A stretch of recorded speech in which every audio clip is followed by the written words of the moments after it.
नमस्कार। मैं हूं सच्चिदानंद वशिष्ठ। और सज्जनों, जीवन में हर व्यक्ति एक समस्या से ज्यादा जूझ रहा है और उसका नाम है तलाक। ये तलाक क्यों हो जाता है? बात बात में तलाक, क्षण क्षण में तलाक, व्यक्ति व्यक्ति में तलाक, हर किसी के अंदर तलाक। ये तलाक क्या हो गया? आज के समय में ये महा रोग हो गया है, महामारी हो गई है। लेकिन तलाक होता क्यों है?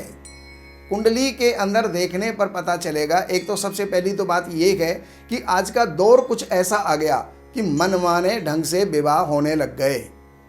जिसको जो पसंद आ गया उसी के साथ में विवाह कर लिया। घर वालों को भी बाद में पता चलता है कि इन्होंने विवाह कर लिया है। लेकिन इसके लिए सप्तम स्थान का अध्ययन पूर्ण रूप से कर लेना चाहिए। सप्तम स्थान का अध्ययन जब करेंगे तो पता चलेगा इसके जीवन में दाम्पत्य सुख कितना है, कैसा है। अब ये जो कुंडली यहाँ आप देख रहे हैं, धनु लग्न की कुंडली है और सप्तम स्थान के अंदर इसके अंदर राहु बैठा हुआ है। राहु पृथकता कारक ग्रह होता है। सबसे पहली बात तो राहु का सप्तम स्थान में बैठ जाना ही दाम्पत्य जीवन के अंदर सुखों की कमी पैदा कर देना होता है। और सज्जनों, दूसरे नंबर पर अब हम इसके अंदर क्या देखेंगे कि सप्तमेश को देखेंगे। सप्तमेश कहाँ गया? कोई भी ग्रह अपने स्थान से छठे, आठवें और 12वें स्थान पर चला जाता है, त्रिक स्थानों के अंदर चला जाता है, तो उस स्थान के सुखों में कमी कर देता है। अब यहाँ पर बुध जो सप्तमेश है वो यहाँ से अष्टम स्थान के अंदर चला गया और अष्टम स्थान में वहाँ पर बैठ करके मंगल के द्वारा दृष्ट है। और एकादश स्थान के अंदर बैठा हुआ शनि वो भी उसको देख रहा है। तो दो पापी ग्रहों के कारण से ग्रसित होने के कारण से यहाँ पर दाम्पत्य सुख के अंदर कमी आ गई है। यहाँ पति या पत्नी की मृत्यु भी हो सकती है और तलाक भी संभव है। अब सज्जनों, इसके अंदर देखने वाली बात यह है कि अगर स्त्री की कुंडली है तो अब हम यहाँ पर ये देखेंगे कि बृहस्पति की स्थिति कुंडली के अंदर क्या है। बृहस्पति यहाँ पर नीच राशि में बैठा हुआ और बृहस्पति जो नीच राशि में बैठा हुआ है, बृहस्पति के ऊपर शनि का केंद्रीय प्रभाव है।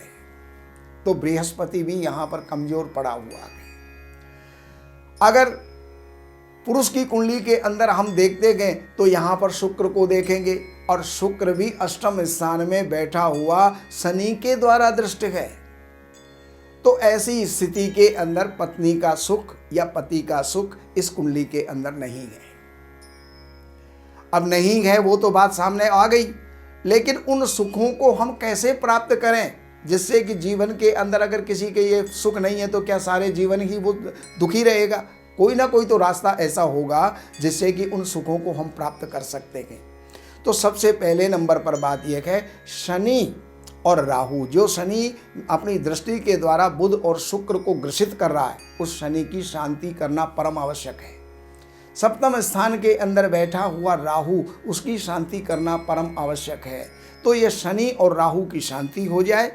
बुध और बृहस्पति का रत्न इस व्यक्ति को धारण कर लेना चाहिए। अगर पुरुष है तो शुक्र भी जो है, यहाँ पर पन्ना और हीरा, यहाँ 2 रत्न उसको धारण करने चाहिए, जिससे जीवन के अंदर इन सुखों को वो प्राप्त कर सकता है, जीवन में अपने वैवाहिक जीवन का आनंद ले सकता है। तो इसी प्रकार अगर आपके जीवन में भी किसी भी प्रकार के सुखों का अभाव है या दुख हैं, समस्या हैं, परेशानी हैं, तो उनके लिए इन नंबरों पर आप संपर्क करके, अपॉइंटमेंट लेकर के, मिलकर के आप अपने जीवन को लाभान्वित कर सकते हैं, अपने जीवन को उन्नत बना सकते हैं। नमस्कार। हमारे यहाँ वैदिक ब्राह्मणों के द्वारा सभी प्रकार के पूजा पाठ, कर्मकांड, संगीत में विवाह, गृह क्लेश, काल सर्प दोष, व्यापार में रुकावट व नवग्रहों की पूजा आदि कराई जाती है। हमारे संपर्क सूत्र हैं 7838898421। देवज्ञ सच्चिदानंद वशिष्ठ जी से वास्तु, ज्योतिष, वैदिक अनुष्ठान, पूजा पाठ, महामृत्युंजय पाठ, शतचंडी पाठ, बगुलामुखी पाठ, भैरव अनुष्ठान आदि, राशि रत्न, रुद्राक्ष, कवच आदि हेतु संपर्क करें। हमारे संपर्क सूत्र हैं 7838898421। हमारी वेबसाइट है www.shrivashishth.com।